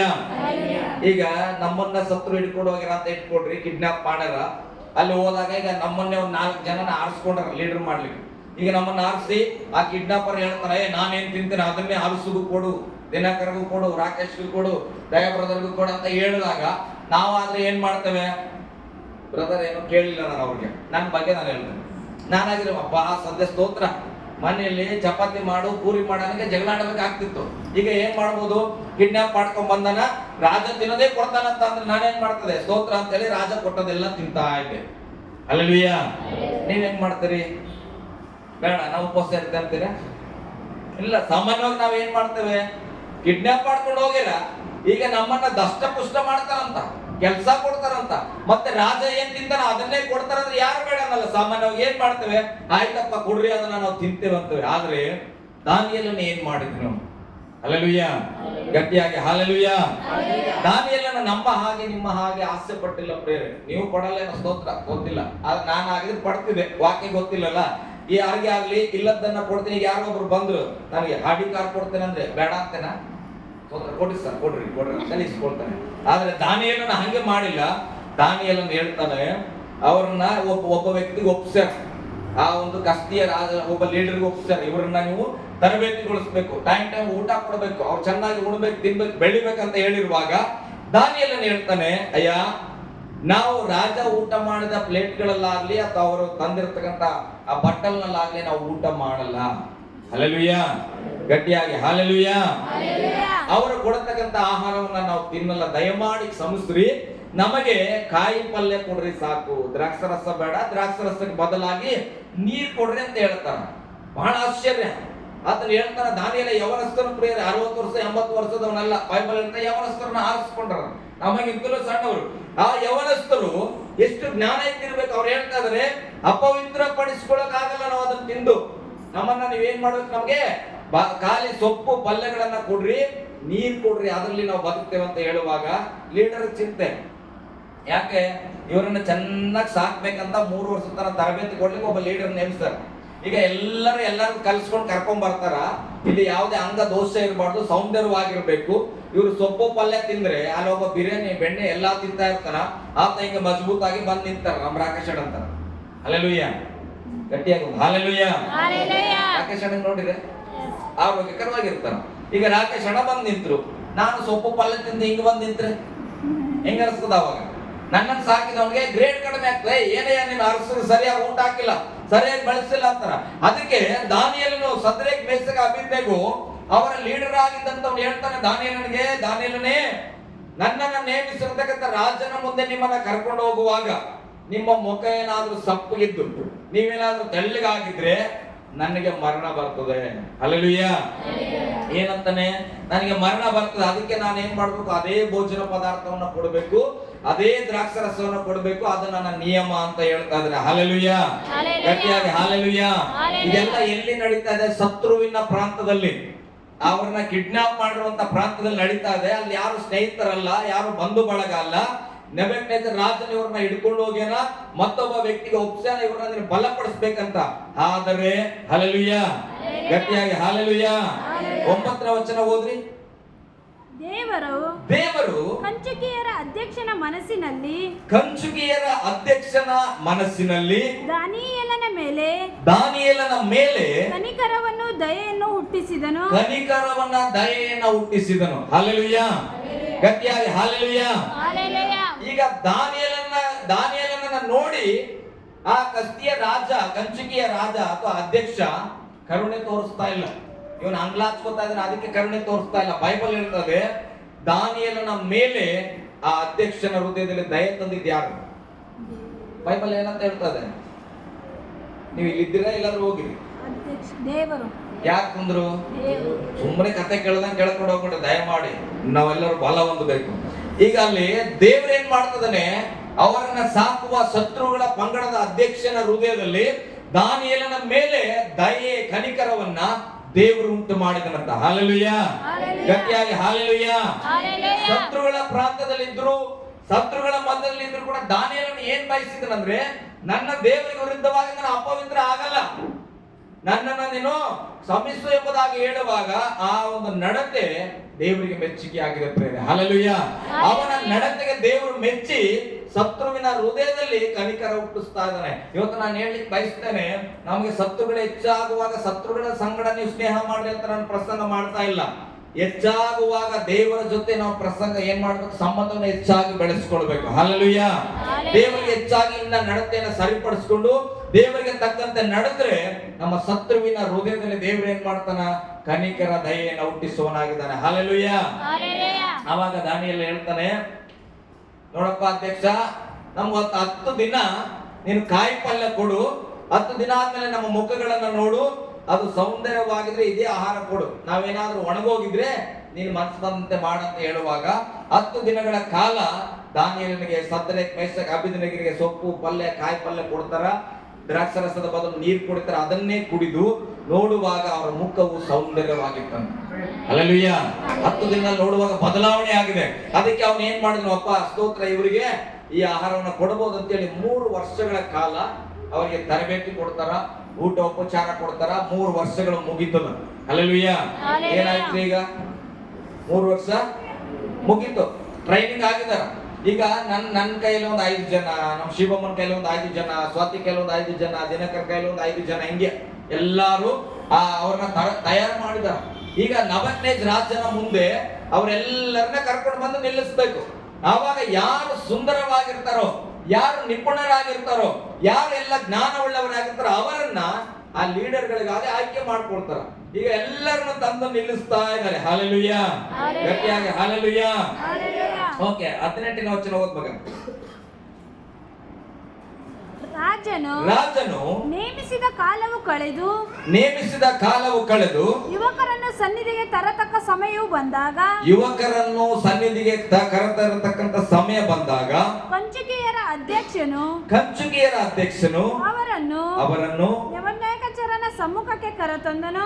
ನೆಬೂಕದ್ನೆಚ್ಚರನ ಸಮ್ಮುಖಕ್ಕೆ ತರಲು ರಾಜನು ಅವರ ಸಂಗಡ ಮಾತನಾಡುವಾಗ, ಚೆನ್ನಾಗಿ ಕೇಳಿಸ್ಕೊಡ್ರಿ, ಎಲ್ಲರನ್ನ ತಂದು ನಿಲ್ಸರ. ಅದರ ಮೊದಲು ಇವರು 4 ಜನ ನಿಂತಿದ್ದಾರೆ. ರಾಜನು ಇವರ ಸಂಗಡ ಮಾತನಾಡಲು ಆ ಸಮಸ್ತ ಯುವಕರಲ್ಲಿ ದಾನಿಯೇಲ, ಅನನ್ಯ, ಮಿಸಾಯೇಲ, ಅಜರ್ಯ ಇವರ ಹಾಗೆ ಯಾರು ಕಂಡು ಬರಲಿಲ್ಲ. ಹಲ್ಲೆಲೂಯಾ. ಎಲ್ಲರೂ ಏನನ್ನ ಊಟ ಮಾಡಿದಾರೆ ಅಂದ್ರೆ ರಾಜ್ಯ ಕೊಟ್ಟ ವೈಭವದ ಊಟ ಮಾಡಿದ್ದಾರೆ. ಎಲ್ಲರೂ ಸೇಮ್ ತರಬೇತಿ ಹೊಂದಾರ. ಹಲ್ಲೆಲೂಯಾ, ಗಟ್ಟಿಯಾಗಿ ಹಲ್ಲೆಲೂಯಾ. ಇವತ್ತಿಲ್ಲಿ ಬಂದಿರಿ, ಎಲ್ಲರೂ ಒಂದೇ ಪ್ರಸಂಗ ಕೇಳ್ತಾ ಇದ್ದೀರಾ. ಹೆಣ್ಮಕ್ಳಿಗೆ ಬೇರೆ, ಗಂಡ ಮಕ್ಳಿಗೆ ಬೇರೆ, ಯವನಸ್ಥರಿಗೆ ಬೇರೆ, ಮುದುಕರಿಗೆ ಬೇರೆ ಮಾಡ್ತಾ ಇದ್ದಾರೆ. ಒಂದೇ ಪ್ರಸಂಗ, ಸಣ್ಣ ಮಗುವಿಂದ ಹಿಡಿದು ದೊಡ್ಡವರವರೆಗೆ ಹೇಳುವಂತ ನನ್ನನ್ನ ಸೇರಿಸಿ ಒಂದೇ ಪ್ರಸಂಗ ಕೇಳ್ತಾ ಇದ್ದೇವೆ. ಆದ್ರೂ ಕೂಡ ಕೆಲವರಲ್ಲಿ ಬದಲಾವಣೆ ಆಗ್ತದೆ ಜೀವಿತ, ಕೆಲವರಲ್ಲಿ ಆಗಲ್ಲ. ಹಲ್ಲೆಲೂಯ. ಅದೇ ಚರ್ಚಿಗೆ ಹೋಗ್ತಾ ಇರ್ತೇವೆ, ಅದೇ ಪ್ರಸಂಗ ಕೇಳ್ತಾ ಇರ್ತೇವೆ, ಅದೇ ಪಾಸ್ಟರ್ ಪ್ರಾರ್ಥನೆ ಮಾಡ್ತಾರ, ಅದೇ ಬೈಬಲ್ ಓದ್ತೇವೆ, ಅದೇ ಊಟ ಮಾಡ್ತಾ ಇರ್ತೇವೆ. ಆದ್ರೆ ಕೆಲವರ ಜೀವಿತದಲ್ಲಿ ಸಮಾಧಾನ ಇರ್ತದೆ, ಕೆಲವರ ಜೀವಿತದಲ್ಲಿ ಸಮಾಧಾನ ಇರಲ್ಲ. ಹಲ್ಲೆಲೂಯ. ಕೆಲವರು ಅಭಿವೃದ್ಧಿ ಆಗ್ತಾ ಇರ್ತಾರೆ, ಕೆಲವರು ಅಭಿವೃದ್ಧಿ ಆಗಲ್ಲ. ಯಾಕೆ? ಪ್ರಶ್ನೆ ಹೃದಯದಲ್ಲಿ ಇಟ್ಟುಕೊಂಡಿರ್ರಿ. ಇಲ್ಲಿ ವಚನ ಹೇಳ್ತದೆ, ದಾನಿಯೇಲ ಮತ್ತೆ ಅನನ್ಯ, ಮಿಸೈಲ್, ಅಜರ್ಯ ಅಂದ್ರೆ ಈ 4 ಜನರು ಸುಂದರವಾಗಿ ಕಾಣ್ತಾ ಇದ್ದಾರೆ, ಬಹಳ ಜ್ಞಾನವುಳ್ಳವರಾಗಿ ಕಾಣ್ತಾ ಇದ್ದಾರೆ. ಬೈಬಲ್ ಹೇಳ್ತದೆ, ಅವರ ಹಾಗೆ ಬೇರೆ ಯಾವ ಯುವಕರು ಕಂಡು ಬಂದಿಲ್ಲ. ಹಲ್ಲೆಲೂಯ. ಹಾಗಾದ್ರೆ ಯಾಕೆ ಇವರು ವ್ಯತ್ಯಾಸವಾಗಿದ್ರು? ಹೇಳ್ರಿ ನೋಡು, ಯಾಕೆ ವ್ಯತ್ಯಾಸವಾಗಿರ್ಬೋದು? ಈಗ ಒಂದು ಉದಾಹರಣೆ, ನಮ್ಮ ಸಭೆ ಅಂತ ಇಟ್ಕೊಡ್ರು, ಎಲ್ಲರೂ ಇದೇ ವಾಕ್ಯ ಕೇಳ್ತಾ ಇರ್ತಾರೆ. ಒಬ್ಬರನ್ನ ಎದ್ದು ನಿಲ್ಲಿಸಿದ್ರೆ ನಾನು ಹೇಳಿದ ವಾಕ್ಯವನ್ನೆಲ್ಲ ಹೇಳ್ಬಿಡ್ತಾರೆ. ಇನ್ನೊಬ್ಬರನ್ನ ಹೇಳಿಸಿದ್ರೆ ಯಾವ ವಾಕ್ಯ ಹೇಳಿದ್ರೆ ದದ ಬಿದ್ದಿದ್ದಿ ದದ ಅಂತ ಹೇಳಿ ಸರ್ ಏನೋ ಒಂದು ಹೇಳಿದ್ರೆ ಅಂತಾರೆ. ಹಲ್ಲೆಲೂಯ. ಹಾಗಾದ್ರೆ ಯಾಕೆ? ಎಲ್ಲರೂ ಕೇಳಿಸ್ಕೊಂಡಿವಿ, ಎಲ್ಲರಿಗೂ ಮೈಕಲ್ಲಿ ವಾಕ್ಯ ಬರ್ತಾ ಇದೆ, ಆದ್ರೆ ಒಬ್ರು ಹೇಳ್ತಾರೆ, ಒಬ್ರು ಹೇಳಲ್ಲ. ಇಲ್ಲಿ ಕೂಡ ಹಂಗ ಆಗ್ತದೆ. ಚೆನ್ನಾಗಿ ಜಾಗೃತಿ ಆಗಿರ್ರಿ. ನಾವೇನಾದ್ರೂ ಹೇಳದವರ ಆಗಿದ್ರೆ ಹೇಳಂಗ ಆಗ್ಬೇಕು, ಹೇಳುವಂಗೆ ಆಗಬೇಕು. ಓಕೆ, ಈ 4 ಜನ ಯಾಕೆ ವ್ಯತ್ಯಾಸವಾಗಿದ್ರು? 3 ವರ್ಷ ಎಲ್ಲರೂ ತರಬೇತಿ ಒಂದ್ರ, ಯವನಸ್ಥರು ಎಲ್ಲರೂ ಟ್ರೈನಿಂಗ್ ಆಗಿದೆ, ಎಲ್ಲರಿಗೂ ಸೇಮ್ ಟ್ರೈನಿಂಗ್. ಆದ್ರೆ 4 ಜನ ಮಾತ್ರ ಯಾಕೆ ವ್ಯತ್ಯಾಸವಾಗಿದ್ದಾರೆ? ಹಲ್ಲೆಲೂಯ. ಗಟ್ಟಿಯಾಗಿ ಹಲ್ಲೆಲೂಯ. ಪಕ್ಕದಲ್ಲಿ ಕೈ ಕೊಟ್ಟಡ್ರಿ, ಯಾಕ್ರಿ ಅಂತ ಕೇಳ್ರಿ. ಅದನ್ನ ವಚನ ಓದ್ರಿ. ಹೀಗಿರಲು ಹೀಗೆ ಇರಲು ದೇವರು ಆ 4 ಮಂದಿ ಯುವಕರಿಗೆ ಸಕಲ ಶಾಸ್ತ್ರಗಳಲ್ಲಿಯೂ ವಿದ್ಯೆಗಳಲ್ಲಿಯೂ ಜ್ಞಾನ ವಿವೇಕಗಳನ್ನ ದಯಪಾಲಿಸಿದನು. ಹಲ್ಲೆಲೂಯ. ಎಲ್ಲಾ ಯವನಸ್ಥರು ತರಬೇತಿ ಪಡಿತಾ ಇದಾರೆ ನಿಜ, ಎಲ್ಲಾ ಯವನಸ್ಥರು ಊಟ ಮಾಡ್ತಾ ಇದಾರೆ ನಿಜ, ಆದ್ರೆ ಅವ್ರು ಯಾರಿಗೂ ದೇವರು ಬೋಧಿಸ್ತಾ ಇಲ್ಲ. ಅರ್ಥ ಮಾಡ್ಕೊಡ್ರಿ. ಅರ್ಸುಪಾಸ್ತು ಪ್ರಸಂಗ ಮಾಡ್ತಾ ಇದ್ದಾನೆ ಅಂತ ನೀನ್ 100 ವರ್ಷ ಕೇಳಿಸ್ಕೊಂಡ್ರೆ ಇದ್ದ ಹಾಗೆ ಇರ್ತೀವಿ. ಹಲ್ಲೆಲೂಯ. ಏನಾದ್ರೂ ನಿನ್ನ ಹೃದಯದಲ್ಲಿ ಕಾರ್ಯ ಮಾಡಿ ದೇವರು, ನಾನ್ ಮಾತಾಡ್ತಾ ಇರೋದು ಸರಿಯಾಗಿ ಕೇಳಿಸ್ಕೋ, ನಿನ್ ಜೀವಿತ ಅಭಿವೃದ್ಧಿ ಆಗ್ತಂತ ನಿನ್ನ ಮನಸ್ಸಲ್ಲಿ ಅನಿಸುವಾಗ, ಅರ್ಸುಪಾಸ್ತು ಮಾತಾಡ್ತಾ ಇಲ್ಲ, ದೇವ್ರು ನನ್ನ ಸಂಗಡ ಮಾತಾಡ್ತಾ ಇದ್ದಾನೆ ಅಂತ ನೀನ್ ಕೇಳಿಸ್ಕೊಂಡ್ರೆ ದಾನಿಯೇಲ, ಸದ್ರೇಕ್, ಮೇಷಕ್, ಅಬೇದ್ನೆಗೋನ ಹಾಗೆ ಬದಲಾವಣೆ ಆಗ್ತದ. ಹಲ್ಲೆಲೂಯ. ಅವರೆಲ್ಲ ಯವನಸ್ಥರು ಏನ್ ಮಾಡಿದ್ರು? ಅವರು ಕಲಿಸುವ ಲೀಡರ್ ಜ್ಞಾನವನ್ನ ಹೊಂದ್ಕೊಂಡ್ರು, ಆ ಲೀಡರ್ ಹೇಳುವ ಕಾರ್ಯಗಳನ್ನ ಕೇಳಿಸ್ಕೊಳ್ತಾ ಇದ್ರು. ಆದ್ರೆ ಇವರಿಗೆ ಬೈಬಲ್ ಹೇಳ್ತದೆ, ದೇವರು ಆ 4 ಮಂದಿ ಯುವಕರಿಗೆ ಸಕಲ ಶಾಸ್ತ್ರಗಳಲ್ಲಿಯೂ ವಿದ್ಯೆಗಳಲ್ಲಿಯೂ ಜ್ಞಾನ ವಿವೇಕಗಳನ್ನ ದಯಪಾಲಿಸಿದನು. ಹಲ್ಲೆಲೂಯ. ಗಟ್ಟಿಯಾಗಿ ಹಲ್ಲೆಲೂಯ. ಒಬ್ಬ ಮನುಷ್ಯ ವಾಕ್ಯದಲ್ಲಿ ಅಭಿವೃದ್ಧಿ ಆಗ್ತಾ ಇದ್ರೆ, ಅಥವಾ ಒಬ್ಬ ಮನುಷ್ಯ, ಒಂದು ಕುಟುಂಬ, ನಮ್ಮ ಏರಿಯಾದಲ್ಲಿ ಒಂದು ಕುಟುಂಬ ಬೆಳೀತಾ ಇರ್ತದೆ, ಆ ಮಕ್ಕಳೆಲ್ಲ ಸಮಾಧಾನವಾಗಿರ್ತಾರೆ, ಅಭಿವೃದ್ಧಿ ಆಗ್ತಾ ಇರ್ತಾರೆ. ಅದು ಹೊಟ್ಟೆ ಕಿಚ್ಚು ಪಡುವಂತ ವಿಚಾರ ಅಲ್ಲ ಪ್ರಿಯರೇ, ದೇವರು ಅವರಿಗೆ ಕೊಟ್ಟಂತ ಒಂದು ದಯೆ. ಹಲ್ಲೆಲೂಯ. ದೇವರು ಮಾಡಿದಂತ ಒಂದು ಆಶೀರ್ವಾದ. ಯಾವಾಗ ಒಬ್ಬ ವ್ಯಕ್ತಿ ಅಥವಾ ಒಂದು ಕುಟುಂಬ ದೇವರಿಗೆ ವಿಧಿಯನ್ನಾಗಿ, ದೇವರಿಗೆ ವಿರುದ್ಧವಾಗಿ ನಾನು ಪಾಪ ಮಾಡಲ್ಲ, ದೇವರಿಗೆ ವಿರುದ್ಧವಾಗಿ ನಾನು ಕಾರ್ಯ ಮಾಡಲ್ಲ, ನಾನ್ ಬೇಕಾದ್ರೆ ನೀರ್ ಕುಡಿತೇನೆ, ಆದ್ರೆ ನಾನು ಏನ್ ಕುಡಿಯಲ್ಲ? ದ್ರಾಕ್ಷಾರಸ ಕುಡಿಯಲ್ಲ. ಹಲ್ಲೆಲೂಯ. ನಾನ್ ಬೇಕಾದ್ರೆ ಹಸ್ಕೊಂಡಿರ್ತೇನೆ, ಆದ್ರೆ ರಾಜ ಕೂಡ ಊಟ ನಮಗ್ ಬೇಡ ಅಂತ ಹೇಳಿದ್ರು. ಆ ವಿಧಿಯತೆನ ನೋಡಿ ದೇವ್ರು ಏನ್ ಮಾಡ್ತಾ ಇದ್ದಾನೆ? ಇವರನ್ನ ಪೋಷಣೆ ಮಾಡ್ತಾ ಇದ್ದಾನೆ.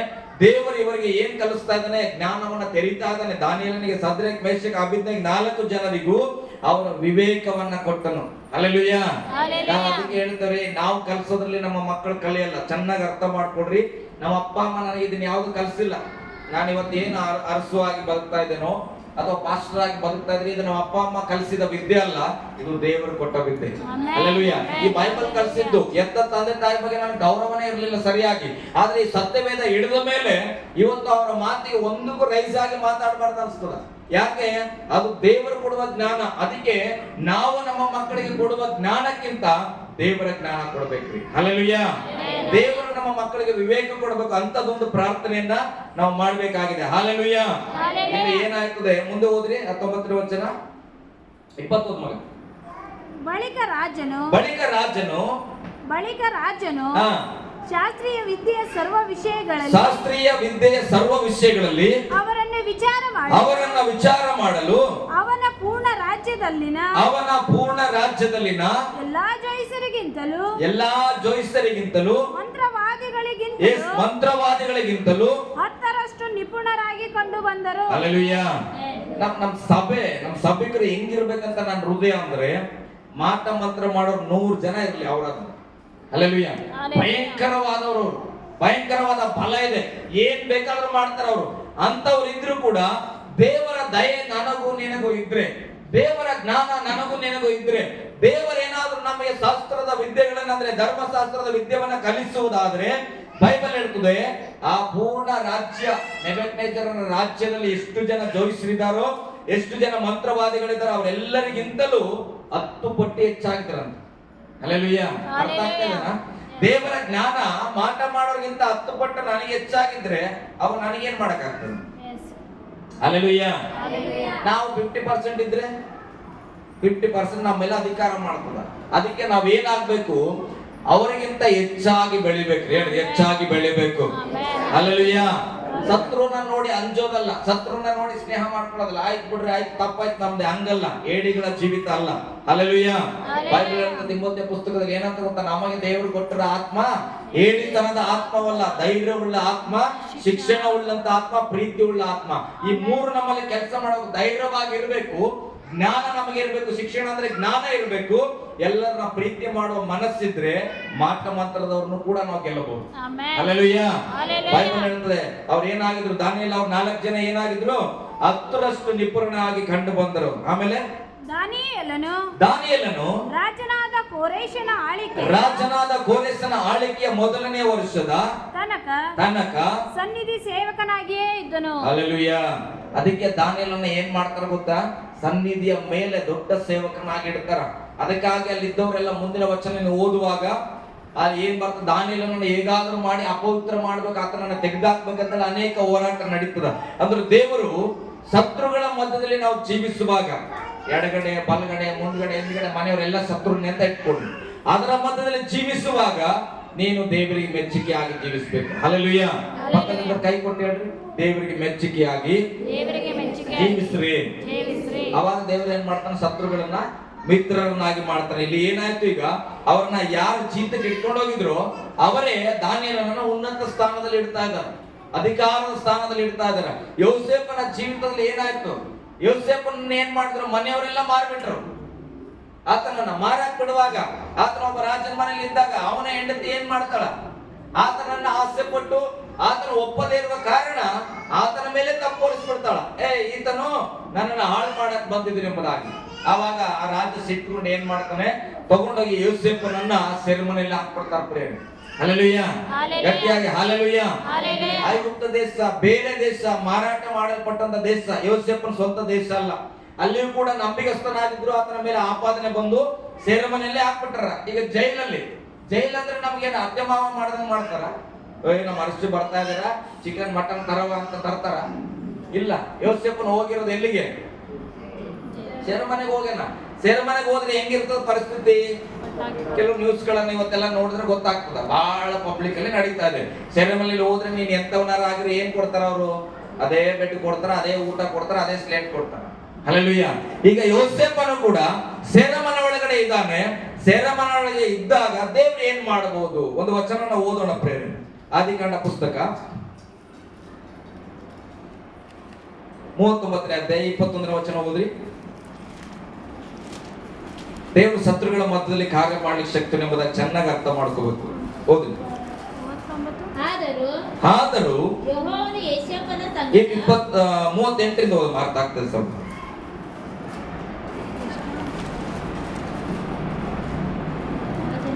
ಆದಿಕಾಂಡ 20ನೇ ಅಧ್ಯಾಯ 20ನೇ ವಚನದಿಂದ. ಬಹಳ ಸಿಟ್ಟುಗೊಂಡು ಅವನನ್ನು ಹಿಡಿಸಿ ಅರಸನು ಸೆರೆಯವರನ್ನು ಕಟ್ಟು ಹಾಕಿಸುತ್ತಿದ್ದ ಸೆರೆಮನೆಯಲ್ಲಿ ಹಾಕಿಸಿದನು. ಅಲ್ಲಿ ಯೋಸೇಫನು ಸೆರೆಯಲ್ಲಿ ಇರಬೇಕಾಯಿತು. ಯೋಸೇಫನು ಸೆರೆಯಲ್ಲಿ ಇರಬೇಕಾಯ್ತು. ರಾಜ ಬಹಳ ಸಿಟ್ಟಾಗಿ ಯೋಸೇಫನನ್ನ ಯಾರು ಕಳ್ತನ ಮಾಡಿದವ್ರನ್ನ ಎಲ್ಲಿ ಇಡ್ತಾರೋ ಅಲ್ಲಿ ತಗೊಂಡೋಗಿ ಯೋಸೇಫನನ್ನ ಇಟ್ಬಿಟ್ನು. ಈಗ ಯೋಸೇಫನು ಸೆರೆಮನೆಯಲ್ಲಿ ಇರಬೇಕಾಯ್ತು. ಎಲ್ಲರ ಸೆರೆಮನೆಯಲ್ಲಿ ಇರಬೇಕಾಯ್ತು. ಮುಂದೆ ಆದರೂ ಎಲ್ಲರೂ ಹೇಳ್ರಿ, ಆದರೂ ನಮ್ಮನ್ನೊಂದು ಟೈಮ್ ಬರ್ಬೋದು, ನಮ್ಮನ್ನು ತಗೊಂಡೋಗಿ ಕಷ್ಟದಲ್ಲಿ ಇರುವಂತ ಪರಿಸ್ಥಿತಿ, ಇಕ್ಕಟ್ಟಾದ ಮನೆಯಲ್ಲಿ ಇದ್ದೇವೆ, ಇಕ್ಕಟ್ಟಾದ ಮನೆಗಳ ಮಧ್ಯದಲ್ಲಿ ಇದ್ದೇವೆ, ಇಕ್ಕಟ್ಟಾದ ಜನಗಳ ಮಧ್ಯದಲ್ಲಿ ಇದ್ದೇವೆ, ಎಲ್ಲಾರು ತಪ್ಪಾಗಿ ಜೀವಿಸುವ ಜನಗಳ ಮಧ್ಯದಲ್ಲಿ ನಮ್ಮನ್ನ ಇಟ್ಬಿಟ್ರು ದೇವರು. ಅಯ್ಯೋ ಏನ್ ಮಾಡ್ಬೇಕಂತೇಳಿ ನಾವು ಚಿಂತೆ ಮಾಡ್ತಾ ಇರ್ತೇವೆ. ಆದರೆ ವಾಕ್ಯ ಹೇಳ್ತದೆ ಆದರೂ. ಹಲ್ಲೆಲೂಯಾ, ಗಟ್ಟಿಯಾಗಿ ಹೇಳ್ರಿ, ಆದರೂ. ಆದರೂ ಅಂದ್ರೆ ಅರ್ಥ ಏನ್ ಗೊತ್ತಾ? ನಾನು ಈಗ ನೀವು ಕರೆದ್ರಿ, ಸರ್ ಮೆದಕಿಗೆ ಹೋಗ್ಬೇಕಾಗಿದೆ, ಸಂಡೇ ಬರ್ತೀರಾ ಅಂತ ಹೇಳ್ತೀರಿ. ಅವಾಗ ನಾನು ಹೇಳ್ತೇನೆ, ಸಂಡೇ ಎಲ್ಲ ನಾವು ಬರಕ್ಕಾಗಲ್ಲ. ಆದ್ರೂ ಅಂದ್ರೆ ಅರ್ಥ ಏನು? ಆದ್ರೂ ಅಂದ್ರೆ ಏನಾರ ಮತ್ ಮಾಡಬಹುದು. ಏನ್ ಮಾಡಬಹುದು? ಬೇರೆ ಯಾರು ಪಾಸ್ಟರ್ನ ತಂದ್ರೆ ನಾನ್ ನಿಮ್ ಜೊತೆ ಮೆದಕಿಗೆ ಬರ್ತೇನೆ ಅಂತೇವೆ. ಹಾಗೆ ಇಲ್ಲಿ ಸೆರೆಮನೆಯಲ್ಲಿ ಇರಬೇಕಾಯ್ತು. ಆದರೂ. ಹಲ್ಲೆಲೂಯಾ. ಆದರೂ ಮುಂದೆ ಹೋದ್ ಮಗ. ಆದರೂ ಯೆಹೋವನು ಯೋಸೇಫನ ಸಂಗಡ ಇದ್ದು ಅವನ ಮೇಲೆ ಕೃಪೆಯನ್ನಿಟ್ಟು. ಸೆರೆಮನೆಯಲ್ಲಿ ಇರಬೇಕಾಯ್ತು. ಆದರೂ ಸಹ ಯೆಹೋವನು ಆತನ ಸಂಗಡ ಇದ್ದ ಕಾರಣ ಅವನ ಮೇಲೆ ಕೃಪೆಯನ್ನ ಇಟ್ಟು ಅವನಿಗೆ ಸೆರೆಯ ಯಜಮಾನನ ಬಳಿಯಲ್ಲಿ ದಯೆ ದೊರಕುವಂತೆ ಮಾಡಿದನು. ಹಲ್ಲೆಲೂಯಾ. ಗಟ್ಟಿಯಾಗಿ ಹಲ್ಲೆಲೂಯಾ. ಅರ್ಥ ಆಗಿದ್ರೆ ಒಂದು ಆಮೇಲೆ ಹೇಳ್ರಿ ನೋಡು. ನಮ್ಮನ್ನು ಸೆರೆಮನೆಯಲ್ಲಿ ಇಕ್ಲಿಕ್ಕೆ ಸೈತಾನನ ಯೋಚನೆ ಮಾಡಬಹುದು. ಶತ್ರುಗಳ ಮಧ್ಯದಲ್ಲಿ ಇಕ್ಲಿಕ್ಕೆ ಸೈತಾನನ ಯೋಚನೆ ಮಾಡಬಹುದು. ಯಾವುದೋ ಒಂದು ಕುಟುಂಬ ಯೋಚನೆ ಮಾಡಬಹುದು, ಅಷ್ಟು ಕುಟುಂಬ ತಗೊಂಡೋಗಿ ಸಮಸ್ಯೆಯಲ್ಲಿ ಇಟ್ಕೊಡ್ಬೇಕು. ಹಲ್ಲೆಲೂಯಾ, ಸ್ತೋತ್ರ. ಅವ್ರು ತಗೊಂಡೋಗಿ ಅಲ್ಲಿ ಇಟ್ಟರು ಕೂಡ ನಮ್ಮ ಜೊತೆ ದೇವರಿರುವ ಕಾರಣ, ಹಲ್ಲೆಲೂಯಾ, ನಮ್ಮ ಜೊತೆ ದೇವರಿರುವ ಕಾರಣ ದೇವರು ನಮ್ಮ ಮೇಲೆ ಕೃಪೆಯನ್ನ ಇಟ್ಟು ಆ ಶತ್ರುವಿನ ಹೃದಯದಲ್ಲಿ ಕಾರ್ಯ ಮಾಡ್ತಾನೆ. ಹಲ್ಲೆಲೂಯಾ. ಇಲ್ಲಿ ವಾಕ್ಯ ಹೇಳ್ತದೆ, ಏನ್ ಮಾಡಿದನು? ಸೆರೆಮನೆಯ ಯಜಮಾನನ ಬಳಿಯಲ್ಲಿ ದಯೆ ದೊರಕುವಂತೆ ಮಾಡಿದ್ರಂತ. ಹಲ್ಲೆಲೂಯಾ. ಗಟ್ಟಿಯಾಗಿ ಹಲ್ಲೆಲೂಯಾ. ಏನ್ ದಯೆ ದೊರಕುತ್ತದೆ? ಹೋದ್ರೆ ಮುಂದೆ. ಸೆರೆಯ ಮನೆಯ ಯಜಮಾನನು ಸೆರೆಯಲ್ಲಿದ್ದವರೆಲ್ಲರನ್ನ ಯೋಸೇಫನ ವಶಕ್ಕೆ ಕೊಟ್ಟು ಬಿಟ್ಟನು. ಹಲ್ಲೆಲೂಯಾ. ನನ್ನ ದೇವರು ಸುಮ್ಮನೆ ಅಲ್ಲ, ಲೋಕದ ದೇವರು ಅಂತ ಅಲ್ಲ. ನನ್ನ ದೇವರು ಅಸಾಮಾನ್ಯವಾದ ದೇವರು. ಈಗ ಯೋಸೇಫನೇ ಒಬ್ಬ ಕೈದಿಯಾಗಿ ಒಳಗೆ ಹೋಗ್ಯಾನ. ಹಲ್ಲೆಲೂಯಾ. ತಪ್ಪು ಮಾಡೇನ ಅಂತ ಹೇಳಿ ಸೆರೆಮನೆಯೊಳಗೆ ಹಾಕ್ಬಿಟ್ಟಲ್ಲ. ಈಗ ಸೆರೆಮನೆಯ ಯಜಮಾನನ ಹೃದಯ ದೇವರು ತೆರೆದು ಆತ ಹೇಳ್ತಾ ಇದ್ದಾನ, ಅಲ್ಲಿರುವಂತ ಎಲ್ಲ ಖೈದಿಗಳನ್ನ ಯೋಸೇಫನ ವಶಕ್ಕೆ ಕೊಟ್ಟನು. ಹಾಗಾದ್ರೆ ಯೋಸೇಫನ ಏನೀಗ? ಆ ಎಲ್ಲ ಖೈದಿಗಳಿಗೆ ಲೀಡರ್ ಯಾರು? ಯೋಸೇಫನು. ನನಗೆ ಬಹಳ ಸಂತೋಷ ಏನ್ ಗೊತ್ತ್ರಿ, ದೇವರಿಗೆ ನನ್ನ ನಡತೆ ಮೆಚ್ಚುಗೆ ಆಗ್ಬಿಟ್ರೆ, ದೇವರು ನನ್ನನ್ನು ಇಷ್ಟಪಟ್ಬಿಟ್ರೆ ನಮ್ಮನ್ನ ಎಲ್ಲಿಟ್ರು ನಾವು ಲೀಡರ್. ಹಲ್ಲೆಲೂಯಾ. ಅವರಾದಲ್ಲಿ ಇಡು, ಪಾಕಿಸ್ತಾನದಲ್ಲಿ ಇಡು, ಚಿಂತೆ ಇಲ್ಲ. ನನ್ನ ಸೇವೆಗೆ ಬರುವಾಗ ಹಂಗೆ ಹೇಳಿದೆ, ನಮ್ಮ ಸರ್ ಕೇಳಿದ್ರು, ಅವ್ರಾದ ಹೋಗ್ತೀಯಾ ಅಂತ ಕೇಳಿದ್ರು. ಸರ್ ಸೇವೆಗೆ ಅಂತ ನಿರ್ಧಾರ ಆಗಿದೆ, ಪಾಕಿಸ್ತಾನ ಕಳಿಸಿದ್ರು ಹೋಗ್ತಾರೆ. ಹಲ್ಲೆಲೂಯಾ. ಅವ್ರ ನಗಾಡಿ ಬಹಳ ಸಂತೋಷ ಅಂತೇಳಿ ಅರಸು, ನೀನು ಅಲ್ಲಿ ಹೋಗಿ ಯಾವಾಗ್ಲೂ ಅರಸು ಅಂತೇಳಿ ಕಳ್ಸಿದ್ರು. ಹಲ್ಲೆಲೂಯಾ. ನಾನು ಏನ್ ಹೇಳಕ್ ಬರ್ತಾ ಇದ್ದೇನೆ ಅಂದ್ರೆ, ಪರಿಸ್ಥಿತಿ ಮಾತಾಡಬೇಡ್ರಿ. ನೀನ್ ಸಾವಿರ ಪ್ರಸಂಗ ಕೇಳಿದ್ರು ನಮ್ ನಿಂತದೇ ಇರ್ತದ. ಪರಿಸ್ಥಿತಿಯನ್ನ ಮಾತನಾಡಬೇಡ್ರಿ, ಜನಗಳ ಬಗ್ಗೆ ಮಾತನಾಡಬೇಡ್ರಿ, ವಾತಾವರಣ ಮಾತನಾಡಬೇಡ್ರಿ. ನೀವು ಮಾತನಾಡಬೇಕಾಗಿರುವಂತದ್ದು ದೇವರ ಸಂಗಡ. ದೇವ್ರೇ, ನಾನ್ ನಿನ್ ಮಗನು, ನಾನ್ ನಿನ್ ಮಗಳು, ನಿನ್ ಕೃಪೆ ನನ್ನ ಜೊತೆ ಇರಬೇಕು. ನೀನ್ ನನ್ನ ಸಂಗಡ ಇದ್ರೆ ಸೆರೆಮನೆಯಲ್ಲೂ ನಮ್ಗೆ ಅಧಿಕಾರ ಸಿಗ್ತದೆ. ಹಲ್ಲೆಲೂಯಾ. ಗಟ್ಟಿಯಾಗಿ ಹಲ್ಲೆಲೂಯಾ. ಓಕೆ, ಇಲ್ಲಿ ವಚನ ಹೇಳಿದ್ದು ಸೆರೆಮನೆಯಲ್ಲೂ ಕೂಡ ಯೋಸೇಫನಿಗೆ ಅಧಿಕಾರ. ಅವರೆಲ್ಲರೂ ಆತನ ಹತೋಟಿಯಲ್ಲಿ ಇದ್ದಾರೆ. ಹಾಗಾದ್ರೆ ಸೆರೆಮನೆಯಲ್ಲೇ ದೇವರ ಅಧಿಕಾರ ಕೊಡೋದಾದ್ರೆ ನೀನಿರೋ ಗಲ್ಲಿಯಲ್ಲೂ ಕೊಡಲ್ಲ, ಅಥವಾ ನೀನಿರೋ ಮನೆಯಲ್ಲಿ ಕೊಡಲ್ಲ. ನನ್ನ ಮಗಂದ ಎಲ್ಲ ಅಧಿಕಾರ, ಸಾರ್ ನಮ್ಮ ಯಜಮಾನರದ ಎಲ್ಲ ಅಧಿಕಾರ. ಸ್ತೋತ್ರ. ನೀನ್ ದೇವ್ರ ಮುಂದೆ ನಂಬಿಕೆಸ್ತಲಾಗಿರು. ಹಲ್ಲೆಲೂಯಾ. ಕೆಲವ್ರ ಮನೆಗಳಲ್ಲಿ ನಾನು ಹೆಂಡತಿ ಹೇಳ್ದಂಗೆ ಕೇಳ್ಬೇಕು, ಯಪ್ಪ ನೀನ್ ದೇವ್ರ ನಂಬಿಕೆಸ್ತನಾಗಿರೋ ತಂದೆ. ಹಲ್ಲೆಲೂಯಾ. ದೇವ್ರಿಗೆ ಮೆಚ್ಚಿಗೆ ನಡ್ಕೊಂಡ್ರೆ ದೇವರು ನಿನಗೆ ಅಧಿಕಾರವನ್ನು ಕೊಡ್ಲಿಕ್ಕೆ ಶಕ್ತನು. ನಾವೇನ್ ಮಾಡ್ತಾ ಇದ್ದೇವೆ, ಅವ್ರು ಬಹಳ ಸ್ಟ್ರಾಂಗ್ ಅಂದ್ರೆ ಅವ್ರಿಗೆ ನಾವು ಚೇಳ ಹಾಕ್ಬಿಡ್ತೇವೆ. ಅವ್ರು ಹೇಳಿದ್ದೆಲ್ಲ ಕೇಳ್ತಾ ಇದ್ರೆ ಏನಾಗ್ತದೆ, ಅವ್ರು ನಮ್ಗೆ ಒಳ್ಳೇದ್ ಮಾಡ್ತಾನೆ. ಆದ್ರೆ ನಾನು ಹೇಳ್ತೇನೆ, ದೇವರು ಹೇಳಿದ ಮಾತು ಕೇಳಿದ್ರೆ ಶತ್ರುಗಳು ನಮ್ಗೆ ಒಳ್ಳೇದ್ ಮಾಡ್ತಾರೆ. ಹಲ್ಲೆಲೂಯಾ. ಇನ್ನೊಂದು ವಚನ ಓದೋಣ. ಇಬ್ರಿಯದವರಿಗೆ ಬರೆದ ಪತ್ರಿಕೆ 12:14. ನಾನು ಮುಗಿಸ್ತೇನೆ, ಇದರ ಓದಿಸಿ. ಇಬ್ರಿಯ 12:14. ಎಲ್ಲರ ಸಂಗಡ ಸಮಾಧಾನದಿಂದಿರುವುದಕ್ಕೂ. ಹಲ್ಲೆಲೂಯಾ. ಈಗ ದೇವರು ನನ್ನ ಸಂಗಡ ಅದನಪ್ಪ, ನನಗೆ ನಂಬಿಕೆ ಇದೆ, ದೇವ್ರ ಕೃಪೆ ಇದೆ. ಎಲ್ಲಿ ಇಟ್ಟರು ಕೂಡ ದೇವರು ನಮ್ಮನ್ನ ಅಧಿಕಾರದಲ್ಲಿ ನಡೆಸ್ತಾನೆ. ಹಂಗಂತೇಳಿ ಅಹಂಕಾರದಿಂದ ಎಲ್ಲೇ ಹೋದ್ರು ಕೂಡ ಯಾರ ಜೊತೆ ಮಾತಾಡಂಗಿಲ್ಲ. ನನ್ ದೇವ್ರು ಎಲ್ಲಿದ್ರು ರಾಜ ಮಾಡ್ತಾನ, ನನ್ ದೇವ್ರು ಎಲ್ಲಿದ್ರು ನನ್ನ ಲೀಡರ್ ಆಗಿ ನಡೆಸ್ತಾನ ಅಂತೇಳಿ ದುರಾಕಾರದಲ್ಲಿ ಇರ್ಬೇಕಾ? ಇಲ್ಲ. ಹೋದ್ರಿ ಹೆಂಗಿರ್ಬೇಕಂದ್ರೆ ಎಲ್ಲರ ಸಂಗಡ ಸಮಾಧಾನದಿಂದಿರುವುದಕ್ಕೂ ಹೆಂಗಂತ ಎಲ್ಲರ ಸಂಗಡ ಸಮಾಧಾನದಿಂದ ಇರುವುದಕ್ಕೂ ಪರಿಶುದ್ಧತೆಯನ್ನು ಹೊಂದುವುದಕ್ಕೂ ಪ್ರಯತ್ನ ಮಾಡುತ್ತೇನೆ. ಹಲ್ಲೆಲೂಯ. ನಾವು ಶತ್ರುಗಳ ಸಂಗಡ ಇರುವಾಗ ನಮ್ಮ ದೇವರನ್ನಂತೇಳಿ ಅಹಂಕಾರ ಪಡಬಾರ್ದು. ಏಕವಚನದಲ್ಲಿ ಮಾತಾಡೋದಾಗ್ಲಿ ಅಥವಾ ತಪ್ಪಾದ ರೀತಿಯಲ್ಲಿ ಅವ್ರನ್ನ ದ್ವೇಷ ಮಾಡೋದಾಗ್ಲಿ ಮಾಡಬಾರ್ದು. ವಚನ ಹೇಳ್ತದೆ, ದೇವರ ಕೃಪೆ ನಮ್ಮ ಸಂಗಡ ಇದೆ ನಿಜ, ಶತ್ರುಗಳನ್ನ ನಮಗೆ ಮಿತ್ರರನ್ನಾಗಿ ಮಾಡ್ತಾರೆ ನಿಜ, ಆದ್ರೆ ಮಿತ್ರರಾದ ತಕ್ಷಣ ಶತ್ರುವಿನ ಸ್ವಭಾವವನ್ನೇ ಅಂಟಿಸ್ಕೊಂಡ್ಬಿಡೋದು. ಹಲ್ಲೆಲೂಯ. ಬಾಳ ಕ್ಲೋಸ್ ಆಗ್ಬಿಟ್ರು, ನಮ್ಗೆ ಬಾಳ ಶತ್ರು ಇದ್ರಿ, ಬಾಳ ಕ್ಲೋಸ್ ಆಗ್ಬಿಟ್ರ ಅದಕ್ಕೆ ನಾನು ಏನ್ ಮಾಡ್ತಿದ್ದೀನಿ, ಅಲ್ಲಿ ಹೋಗಿ ಅದು ಹೊಡಿತಾ ಇದ್ದೇನೆ, ನಾನು ಹೋಗಿ ಇದು ಹೊಡಿತಾ ಇದ್ದೇನೆ. ಹಲ್ಲೆಲೂಯ. ಹಿಂಗೆ ಮಾಡ್ಬೇಕಾ? ಬಾಳ ಕ್ಲೋಸ್ ಆಗ್ಬಿಟ್ರಪ್ಪ, ನಮ್ಗೆ ಶತ್ರು ಆಗಿದ್ರ ಅವ್ರು. ಇವಾಗ ಏನ್ ಮಾಡಿದ್ರ, ನಾನು ಅವ್ರ ಜೊತೆಲಿ ಶಾಪಿಂಗ್ ಹೋಗಿದೆ, ಮನೆಗೆ ಹೋಗಿದೆ, ಮದುವೆಗೆ ಹೋಗಿದೆ, ಇವಾಗ ಮತ್ತೆ ಅದೊಂದಕ್ಕೂ ನಾನು ಹೋಗಿದ್ದೆ. ಹಲ್ಲೆಲೂಯ. ಹಿಂಗೆ ಇರ್ಬೇಕಾ? ಇಲ್ಲ. ಯಾಕೆ ಹಂಗಿರ್ಬಾರ್ದು? ವಚನ ಹೋದ್ರೆ ಇನ್ನೊಂದ್ಸರಿ ಇಬ್ರಿ 12:14. ಎಲ್ಲರ ಸಂಗಡ ಸಮಾಧಾನದಿಂದಿರುವ ಎಲ್ಲರ ಸಂಗಡ ಹೆಂಗಿರ್ಬೇಕಂತ? ಸಮಾಧಾನವಾಗಿರ್ಬೇಕು. ಜೊತೆಯಲ್ಲಿ ಪರಿಶುದ್ಧತೆ ಇರ್ಬೇಕು. ಅವ್ರ ಜೊತೆ ನಾವು ಸಮಾಧಾನದಿಂದ ಇರ್ಬೇಕಂತ ಹೇಳಿ ಅವ್ರ ಜೊತೆ ಒಂದು 90 ಪೋಟ್ಕೊಂಡ್ ಬರೋದಲ್ಲ. ಹಲ್ಲೆಲೂಯ. ಅವ್ರ ಜೊತೆ ಸಮಾಧಾನವಾಗಿರ್ಬೇಕು. ಆಕೆ ಗಂಡನ ಬಿಟ್ಟು ಮತ್ತೊಂದ್ಸರಿ ಮಾತಾಡ್ತಾಳ, ನಾವು ಬಹಳ ಕ್ಲೋಸ್ ಇದ್ದೇವೆ, ಆಕಿನ ಜೊತೆ ನಾನು ಕ್ಲೋಸ್ ಇದ್ದ, ನಾವೇ ಒಬ್ಬೊಂದ್ಸರಿ ಮಾತಾಡ್ತಾ ಅಂದ್ರೆ ನಡೀತದ? ಹಲ್ಲೆಲೂಯ. ಸಮಾಧಾನವಾಗಿರ್ರಿ, ಮಾತಾಡ್ರಿ ಅಂತವ್ರ ಸಂಗಡ, ಆದ್ರೆ ಪರಿಶುದ್ಧತೆಯನ್ನ ಕಾಪಾಡಿಕೊಳ್ರಿ. ವಚನ ಹೇಳ್ತದೆ, ಎಲ್ಲರ ಸಂಗಡ ಸಮಾಧಾನದಿಂದ ಇದ್ದು ಪರಿಶುದ್ಧತೆಯನ್ನು ಹೊಂದುವುದಕ್ಕೆ ಪ್ರಯತ್ನ ಪಡ್ರಿ ಎಂಬುದಾಗಿ. ಪ್ರಿಯ ದೇವ್ರ ಮಕ್ಕಳೇ, ಎಲ್ಲಿ ಬೇಕಿದ್ರು ಚಿಂತೆ ಇಲ್ಲ. ಯಾವ ಊರಲ್ಲಾದ್ರೂ ಇರ್ರಿ, ಯಾವ ಪಟ್ಟಣದಲ್ಲಿ ಇರ್ರಿ, ಯಾವ್ದಾರ ಕೆಲಸ ಮಾಡ್ತಾರೆ, ಅದು ಸಮಸ್ಯೆ ಅಲ್ಲ. ಅಲ್ಲಿ ಸಮಾಧಾನವಾಗಿ ನಾವು ಇರ್ಬೇಕು, ಪರಿಶುದ್ಧತೆಗಾಗಿ ಪ್ರಯತ್ನ ಪಡ್ಬೇಕು. ಹಲ್ಲೆಲೂಯ. ಅವಾಗಲೇ ದೇವರು ನಮ್ಮ ಸಂಗಡ ಇರ್ತಾನ. ಗಟ್ಟಿಯಾಗಿ ದೇವರು ನಮ್ಮ ಸಂಗಡ ಇರ್ತಾನ. ನಾವೆಲ್ಲರೂ ಎದ್ದು ನಿಂತ್ಕೊಳ್ಳೋಣ ಪ್ರಿಯರೇ ಕರ್ತನ ಸನ್ನಿಧಿಯಲ್ಲಿ.